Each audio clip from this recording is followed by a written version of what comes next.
Hi friends, welcome back to my channel Banu's Recipe. இந்த வீடியோவில் நம்ம முட்டை சேர்க்காமல் ரெண்டு விதமான மயோனைஸ் எப்படி ஈஸியாக வீட்டிலையே செய்யலான்னு பார்க்க போகிறோம். வாங்க இப்போ அதை நம்ம எப்படி செய்கிறதுன்னு பார்க்கலாம். ஃபஸ்ட்டு நம்ம எக் மயோனைஸ் செய்ய போகிறோம். அதுக்கு நான் ஒரு மிக்ஸி ஜார் எடுத்திருக்கேன். அதில் 2 முட்டை, 1 ஸ்பூன் பொடியாக நறுக்கின பூண்டு, 1 ஸ்பூன் மிளகுத்தூள், ஒரு பிஞ்ச் போல் உப்பு, அதே மாதிரி கொஞ்சம் சர்க்கரை, ஒரு 4-5 ட்ராப் லெமன், இது எல்லாத்தையும் சேர்த்து நான் ஃபஸ்ட்டு மிக்சியில் நல்லா அடிச்சுக்க போகிறேன். இப்படி நல்லா அடித்ததுக்கப்புறமா நான் ஒரு 200 ml எண்ணெய் எடுத்து வச்சுருக்கேன். அதை கொஞ்சம் கொஞ்சமாக இதில் சேர்க்க போகிறேன்.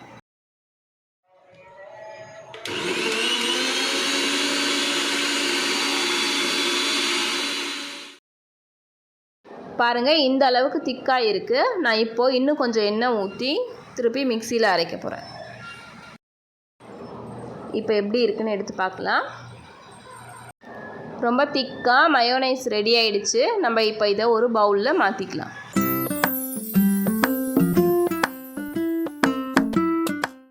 எக் மயோனைஸ் ரெடி ஆகிடுச்சு. இப்போ நம்ம முட்டை சேர்க்காமல் எப்படி மயோனைஸ் செய்யலான்னு பார்க்கலாம்.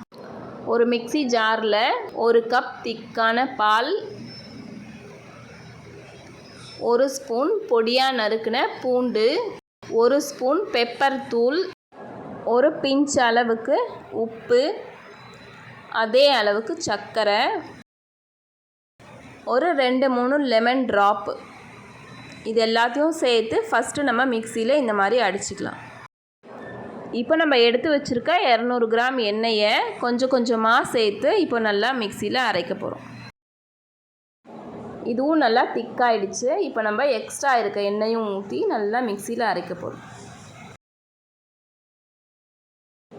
நல்லா திக்கான முட்டை சேர்க்காத மயோனைஸ் ரெடி ஆயிடுச்சு. இப்போ நம்ம இதை ஒரு பவுலில் மாற்றிக்கலாம்.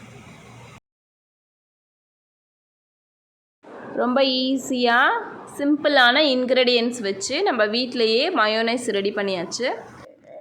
இந்த ரெசிபி உங்களுக்கு பிடிச்சிருந்தா லைக் பண்ணுங்கள், ஷேர் பண்ணுங்கள், கமெண்ட் பண்ணுங்கள். என்னுடைய சேனலை மறக்காமல் சப்ஸ்கிரைப் பண்ணுங்கள். பக்கத்தில் இருக்க பெல் ஐக்கானை ப்ரெஸ் பண்ணுங்கள். தேங்க்யூ.